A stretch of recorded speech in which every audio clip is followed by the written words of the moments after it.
ونستغفره ونؤمن به ونتوكل عليه ونعوذ بالله من شرور أنفسنا ومن سيئات أعمالنا من يهده الله فلا مضل له ومن يضلله فلا هادي له ونشهد أن لا إله إلا الله وحده لا شريك له ونشهد أن سيدنا ومولانا محمدا عبده ورسوله أما بعد فأعوذ بالله من الشيطان الرجيم بسم الله الرحمن الرحيم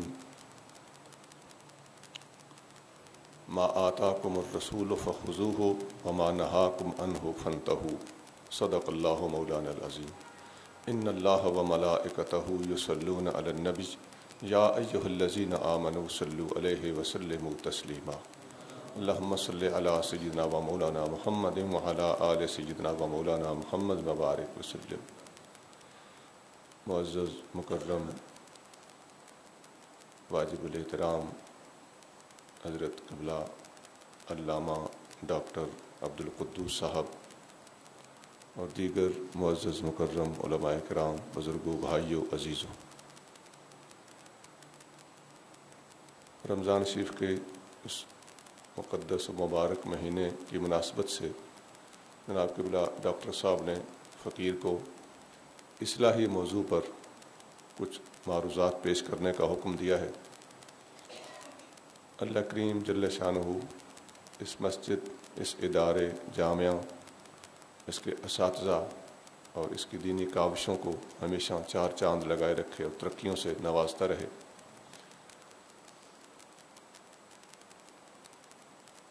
داتا صاحب سے پہلے ایک بزرگ گزرے ہیں. داتا صاحب انہیں استاد کے لفظ سے اپنی کتاب کشف المعجوب میں یاد کرتے ہیں. ابو القاسم قشیری رحمۃ اللہ علیہ، انہوں نے تصوف کی ایک نہایت ضخیم علمی اور بنیادی کتاب تصنیف فرمائی ہے. اس کتاب کا نام ہے رسالہ قشیریہ. اس میں امام قشیری رحمۃ اللہ علیہ نے حضرت بشر حافی رحمۃ اللہ علیہ کا ایک خواب نقل کیا ہے.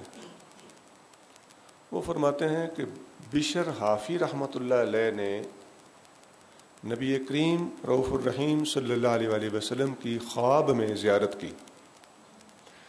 آقا صلی اللہ علیہ وآلہ وسلم نے خواب میں ان سے پوچھا، یا بشرو، اے بشر،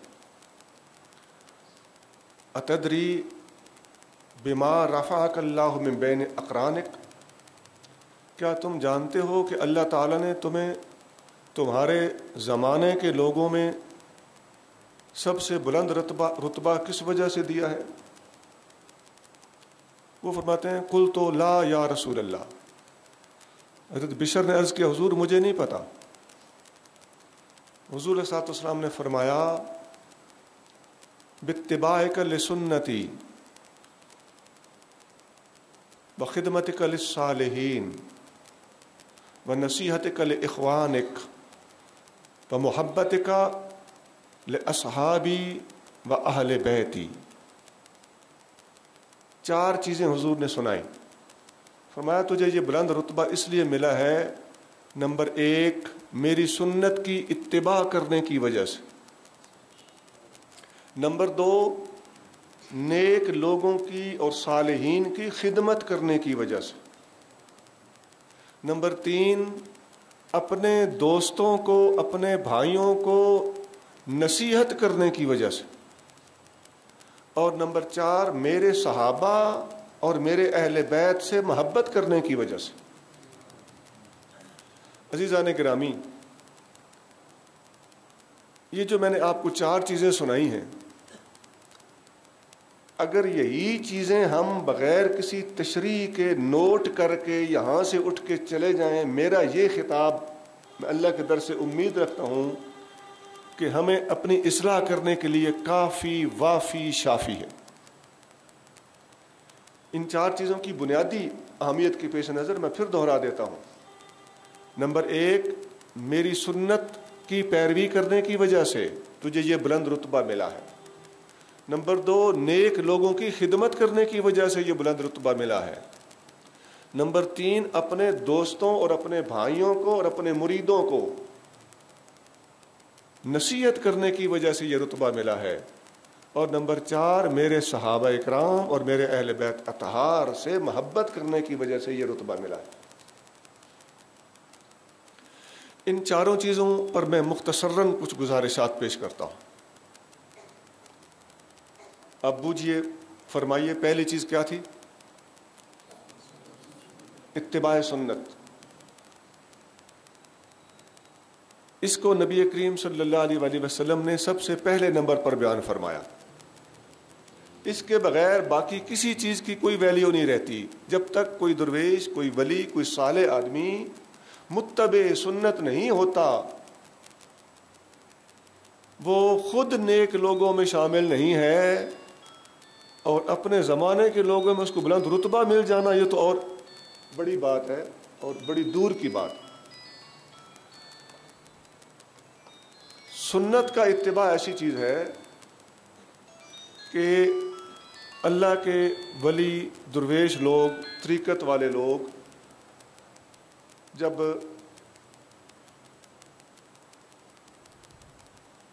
طرح طرح کے اوراد اور وظائف کرتے ہیں، کیفیات میں سے گزرتے ہیں، عشق اور محبت اور مستی بھی ان پر آتی ہے۔ یہ ابتدائی دور ہوتا ہے۔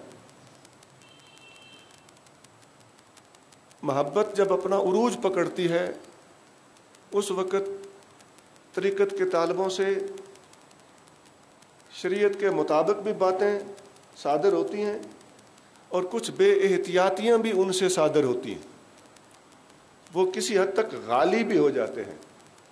کوئی کسی وظیفے کے بارے میں غالی ہو جائے گا، کوئی اپنے شیخ کے بارے میں غالی ہو جائے گا، کیونکہ یہ عشق اور محبت کا دور اور سوئنگ یہ وہ ہوتا ہے۔ اس دور میں طالبوں کو تبلیغ نہیں کرنی چاہیے، یہ ان کا ابتدائی دور ہوتا ہے۔ اس دور میں ان سے طرح طرح کی شاعریاں بھی ہوتی ہیں۔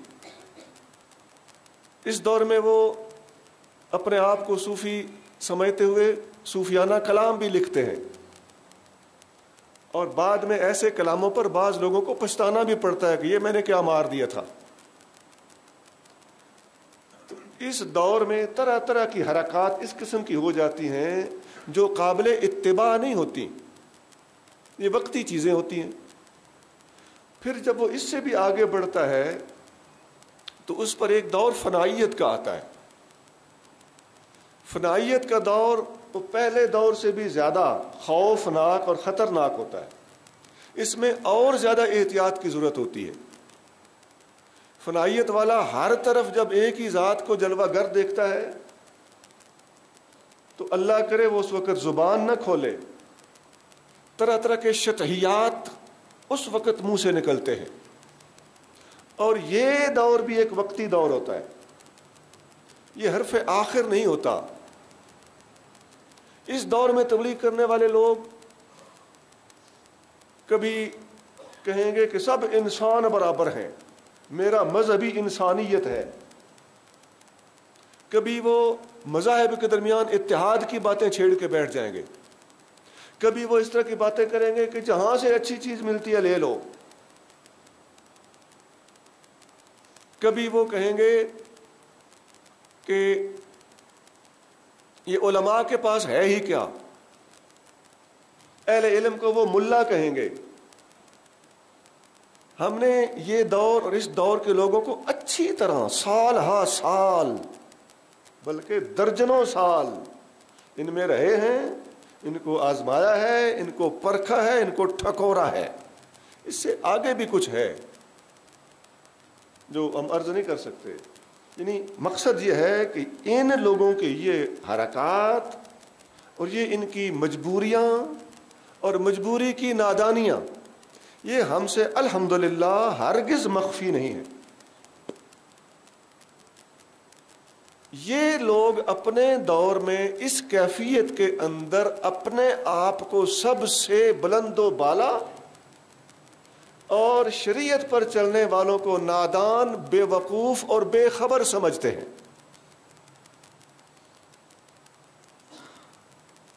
اس کیفیت پر اتنا تبصرہ کافی ہے۔ اس سے آگے کافی ساری بونگیاں بھی ان سے صادر ہوتی. اس کے بعد ایک وقت آتا ہے اگر مرشد کامل ہو تو اس مرید کو اس کیفیت سے وہ جب نکالتا ہے اس وقت مرشد کا ٹل لگتا ہے, زور لگتا ہے. پھر وہ اس کو جب اتباع سنت پر لے آتا ہے اس وقت اسے سمجھ آتی ہے کہ میں نے وہ جو اللہ کے عشق میں سرمستیاں کی ہیں تو اس وقت جب اللہ کے محبوب کا اعلان اس کے کانوں پر صحیح طریقے سے پہنچایا جاتا ہے کہ قل ان کنتم تحبون اللہ فاتبعونی, اے محبوب فرما دیجئے کہ اگر تم اللہ سے محبت کرتے ہو, فنا فی اللہ کا دعویٰ کرنے والوں اور بہانہ کرنے والوں, اگر تم اپنے فنا فی اللہ ہونے میں صادق ہو تو فاتبعونی, آقا فرماتے ہیں میری پیروی کرو. اللہ نے آقا کو ہی حکم دیا ہے. اگر فنا فی اللہ کو اور ان کیفیات کو سمجھنا ہے اور اس کے انجام تک پہنچنا ہے تو سمندر کو چھوڑو, کنارہ مصطفیٰ کو پکڑو. وحدت ایک سمندر ہے, توحید ایک سمندر ہے, لیکن یاد رکھو سمندر میں بڑے بڑے موتی بھی ہوتے ہیں اور بڑی بڑی خطرناک چیزیں بھی ہوتی ہیں. اللہ وہاں سے خیریت کے ساتھ کسی کو نکال کے لے آئے تو اس پہ اللہ کا فضل ہوتا ہے. ایسے لوگ جب کامل مرشد کی توجہ اور محنت اور طریقہ اپنا اپنا ہوتا ہے یا کیفیت کے مطابق طریقہ اختیار کیا جاتا ہے, بات سمجھانے سے نہیں آتے نیچے, ان پر توجہ کرنا پڑتی ہے, پھر وہ اس کیفیت کو چھوڑتے ہیں. تو ایسے لوگ جب اتباع سنت پر آ کر گامزن ہوتے ہیں تو یہ وہ اتباع سنت ہے جس کو فنا فی الرسول کہتے ہیں. اسی کو باقی باللہ بھی کہتے ہیں. فنا کے بغیر بقا کچھ نہیں, پہلے فنا ضروری ہے. اور اتباع سنت اس سے پہلے بھی ہوتا ہے. ہم جیسے لوگ بھی تو اتباع سنت کی کوشش کرتے رہتے ہیں نا. یہ اتباع سنت ثواب کے لیے ہوتا ہے, یہ بھی بڑی بات ہے. جیسے کسی بزرگ کی طرف منسوب ایک بات ہے, غالباً حضرت باجد بستامی کی طرف, کہ انہوں نے فرمایا کہ میں خربوزہ نہیں کھاؤں گا اس لیے کہ مجھے پتہ نہیں نبی پاک علیہ الصلوۃ والسلام نے کیسے کھایا ہے.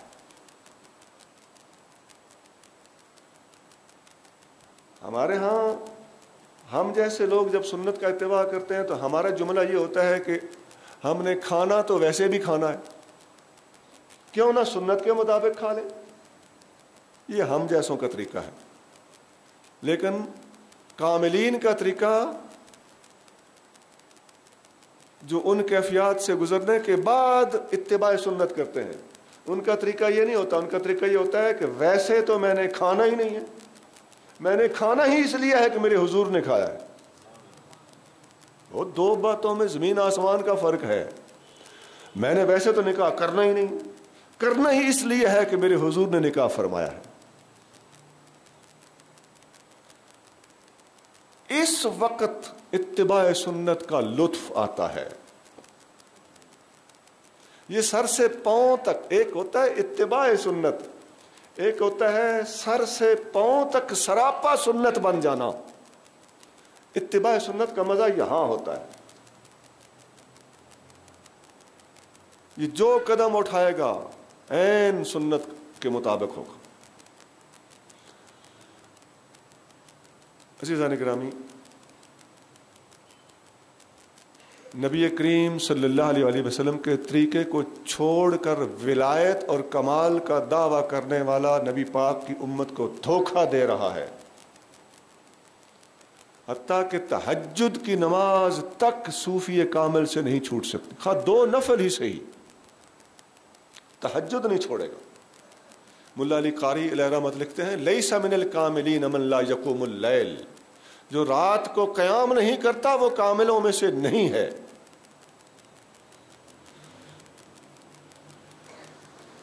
سیدنا صدیق اکبر رضی اللہ تعالیٰ عنہ نے جب زمام اقتدار سنبھالی تو آپ کے الفاظ یہی تھے کہ میں وہ کام نہیں چھوڑ سکتا جو نبی کریم صلی اللہ علیہ وسلم نے کیا ہو. یہ بخاری کے الفاظ ہیں.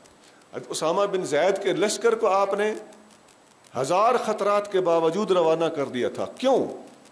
اس لیے کہ اس لشکر کو نبی پاک علیہ الصلوۃ والسلام نے خود تشکیل دیا تھا، اور یہ اتباع سنت میں سب سے پہلا قدم تھا. اور یہ بھی اعلان کیا تھا کہ اگر مجھے نبی کریم صلی اللہ علیہ وسلم کے طریقے پر چلتا دیکھو تو ٹھیک، اگر ہٹتا دیکھو تو مجھے پکڑ کے سیدھا کر دو، گرفت کرو. عزیزان گرامی، جب حضور کی سنت سے لوگ ہٹتے ہیں اور سنت کے تحت جو مشائخ چلتے چلتے چلتے چلتے کہیں آ کر سنت کا راستہ چھوڑتے ہیں تو وہاں آستانوں کی تباہی کا آغاز ہوتا ہے.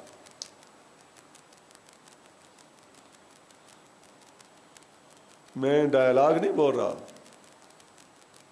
بالکل تولے ہوئے الفاظ ہیں. اس دور میں بے شمار مقامات پر اس چیز کا مشاہدہ ہو رہا. میں نے مختصراً اتباع سنت پر کچھ عرض کیا ہے. دوسری چیز جو نبی کریم صلی اللہ علیہ وسلم حضرت بشر حافی کو فرمائی تھی وہ یہ تھی بخدمتک للصالحین، صالحین کا تیری خدمت کرنا.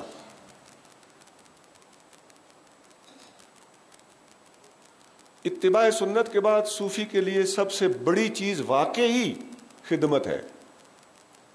آستانہ خدمت کروانے کے لیے نہیں کھولا جاتا، بلکہ تمام آستانے دراصل اللہ کی مخلوق اور نبی کریم صلی اللہ علیہ وسلم کی امت کے لیے خدمت کدے ہوتے ہیں. یہاں سے خدمت کی جاتی ہے، لوگوں کا بوجھ اٹھایا جاتا ہے اور لوگوں کو پریشان نہیں کیا جاتا، لوگوں کی پریشانیاں دور کی جاتی. حدیثوں میں آتا ہے نبی کریم صلی اللہ علیہ وسلم کے ایک صحابی ہیں حضرت عبداللہ بن مسعود رضی اللہ تعالی عنہ. آپ کا لقب تھا صاحب النعلین، حضور علیہ الصلوۃ والسلام کے نعلین مبارک والا، جوتوں والا.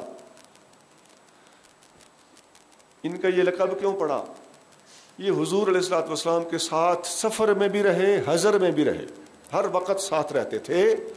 اور انہوں نے اپنے ذمہ ڈیوٹی یہ لگائی ہوئی تھی کہ جہاں نبی کریم صلی اللہ علیہ وسلم تشریف فرما ہوں گے آپ نعلین مبارک اتارتے. ابن مسعود نعلین مبارک کو پکڑ کے اکٹھا کر کے رومال میں لپیٹتے، بغل میں دبا کر بیٹھ جاتے، اور جب حضور اٹھتے تو حضور کو پہنا دیتے. نام ہی صاحب النعلین ہے. یہ بخاری میں لقب ہے ان کا، صاحب نعلین، صاحب النعلین، صاحب السواک، صاحب الوسادہ، یہ سارے القاب ان کے. حضور کے تکیے والا، حضور کی مسواک والا. مسواک پکڑ دیتے تھے، پاس رکھتے تھے، حضور مانگتے تو آپ پیش کر دیتے.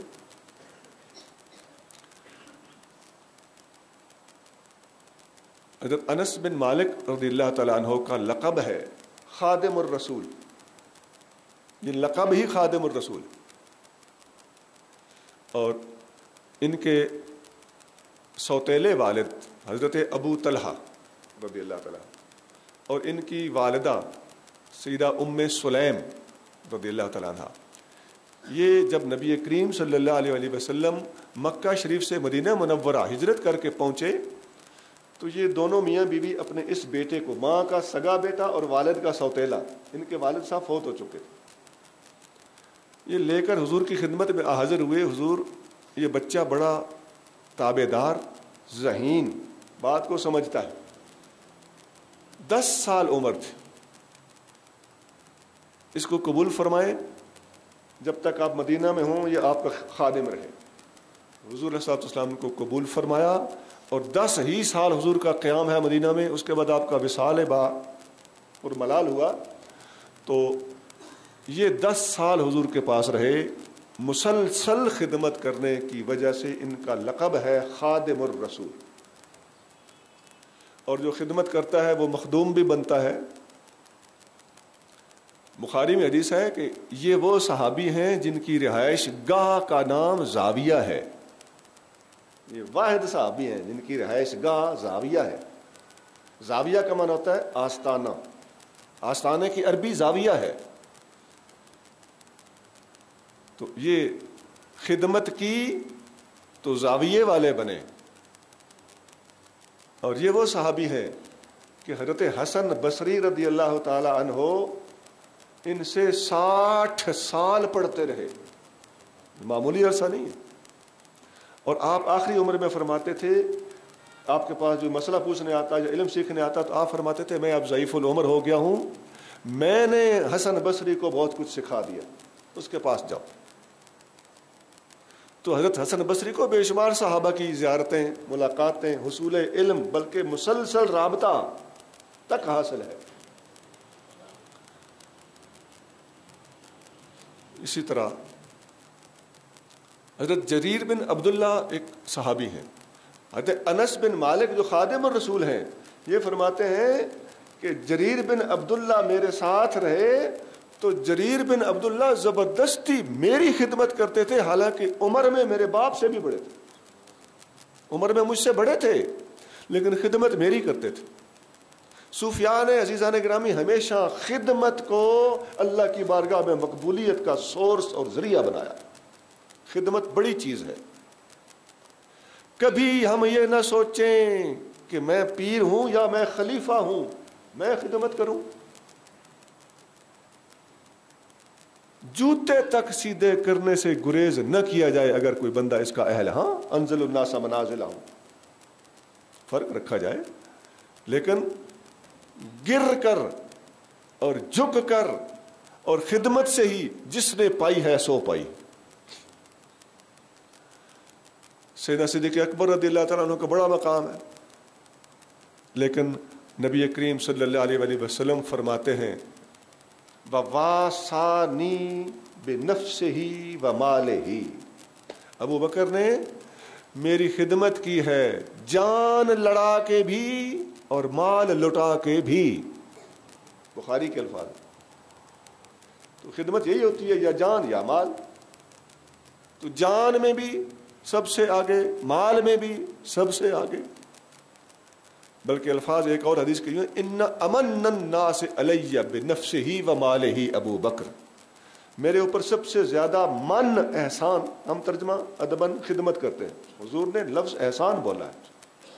میرے اوپر جان لٹانے کے اعتبار سے اور مال لٹانے کے اعتبار سے سب سے زیادہ احسانات اور خدمات ابو بکر صدیق کی.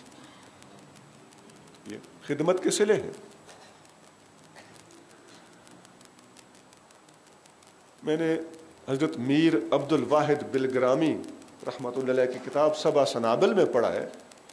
آپ فرماتے ہیں کہ درویش کو ہر کسی کی خدمت بلا امتیاز کرنی چاہیے، اور خدمت ایسی چیز ہے کہ ان ولی یا مرشد کی خدمت یہ تو بڑی چیز ہے، ماں باپ اور استاد کی خدمت یہ تو بڑی چیز ہے. ہر کسی کی خدمت کر، اور کسی جانور کی خدمت کرنے کا بھی اجر اور صلہ جنت کے سوا کچھ نہیں. ایک بخاری میں حدیث ہے، ایک آدمی نے کتے کو پانی پلایا تھا، وہ پیاسا کتا تھا جو کنویں کے ارد گرد گھوم رہا تھا اور کنویں کی گیلی اینٹیں چاٹ رہا تھا. تو اس آدمی نے دیکھا کہ شاید یہ پیاسا ہے، تو اس نے پانی نکال کے کسی جتن سے اس کو پلا دیا. حدیث میں آتا ہے اللہ کریم نے اس کی اس کتے کو پانی پلانے کی برکت سے مغفرت فرمائی. اور ایک عورت نے ایک بلی کو باندھ کر بھوکا اور پیاسا مار دیا. اللہ نے اس بلی پر ظلم کرنے کی وجہ سے اس عورت کو جہنم میں ڈال دیا. ہم یہ جانوروں کے معاملات کو معمولی معاملات سمجھتے ہیں. جانور پر رحم کرنا چاہیے، حتیٰ کہ سانپ پر بھی رحم کرنا چاہیے. سانپ کو مارنا عبادت ہے، مار دینا چاہیے. کیوں؟ موذی ہے. اس پر رحم کریں گے تو یہ تو انسان کو ڈستا ہے اور قتل کرتا ہے، اس کو مارنا جائز ہے. لیکن مارنے کا ادب اور مارتے وقت اس پر رحم یہ ہے کہ اس کو جلا کے نہ مارو، ذلیل کر کر کے نہ مارو. سوئیں اور سلاخیں چبو چبو کے نہ مارو، اس کو ایک ہی ضرب سے مارو جتنا جلدی اس کا کام تمام ہو جائے، تاکہ مارنے والا فریضہ بھی ادا ہو جائے اور اس پر ظلم والی بات بھی صادر نہ ہو سکے۔ جلا کر مارنا، سانپ کو بھی جلا کر مارنا جائز نہیں ہے۔ حدیث میں آتا ہے لا تعذبوا بعذاب اللہ، کسی کو اللہ والا عذاب نہ دو، کیونکہ آگ میں جلانا یہ اللہ کا کام ہے، دوزخ میں جلانا۔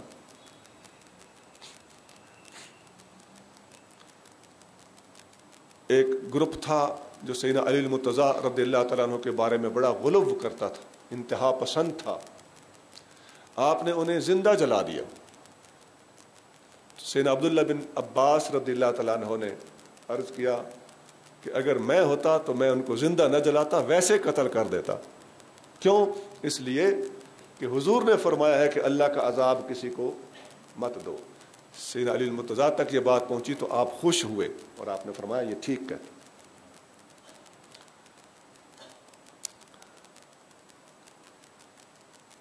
اسی طرح آنے جانے والوں کی خدمت، طالبوں کی خدمت، لنگر پانی کی خدمت، ٹائم بے ٹائم آ جانے والے کی خدمت۔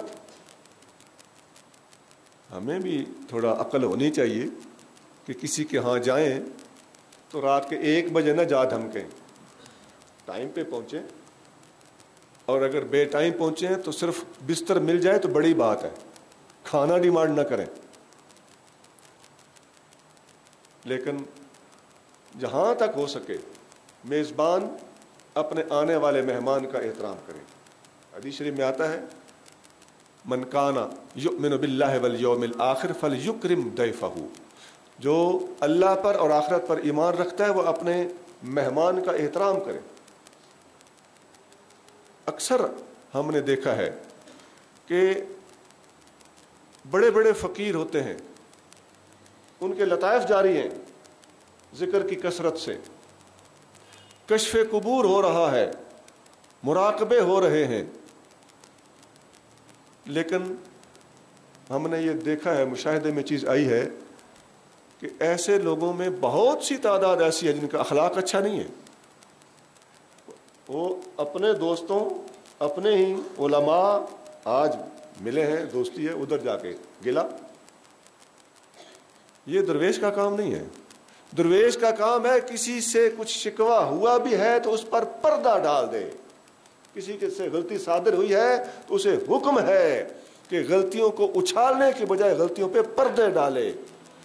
چہ جائے کہ غلطی ہے ہی نہیں اور کسی حسد، کسی مقابلے، کسی ذاتی رنجش کی وجہ سے اس کا جگہ جگہ گلا کرتے پھریں، ایسا درویش نہیں ہے، وہ عامل ہے، وہ کامل نہیں ہے۔ عملیات کے ذریعے یہ لطائف پھڑکا لینا یہ کوئی بڑی بات نہیں ہے۔ یہ لطائف بڑی اچھی چیز ہے، لیکن یہ بہت عروج والی بات نہیں ہے، اس سے آگے بھی بہت کچھ ہوتا ہے۔ ہاں، اس کی حوصلہ شکنی نہیں کرنی، اچھی چیز ہے، یہ بھی ایک چیز ہے، لیکن اس سے زیادہ ضروری یہ ہے کہ جس مقصد کے لیے حضور فرماتے ہیں مجھے بھیجا گیا ہے وہ مقصد پورا کیا جائے۔ وہ مقصد کیا ہے؟ بعثت لأتمم مکارم الاخلاق، مجھے اخلاق کو ان کی بلندیوں تک پہنچانے کے لیے بھیجا گیا۔ اخلاق محمدی سے جو شخص آراستہ نہیں ہے وہ اپنے کشف مراقبے اپنے سر میں مارے، ہمیں ان کی کوئی ضرورت نہیں۔ ہر کسی کی نوکری دینی چاہیے، پیر بھائیوں کی نوکری دے، استاد بھائیوں کی نوکری دے۔ کھانا کھاتے وقت بھی کوشش ہونی چاہیے کہ ڈش میں، پلیٹ میں اگر کوئی بوٹی ہے تو بھائی کے سامنے کر دو، آپ کھائیے۔ اور اگر ہماری یہ نیت ہوتی ہے کہ اللہ کرے یہ مجھے ہی ملے، تو پھر ہم ادھر بیٹھے بیٹھے کسی کے پاس جا کے ٹیسٹ کرانے کی ضرورت ہی نہیں ہے۔ اپنا امتحان ہم خود لے کے اپنے اوپر فیصلہ اور فتویٰ لگا سکتے ہیں کہ میں کتنے پانی میں ہوں۔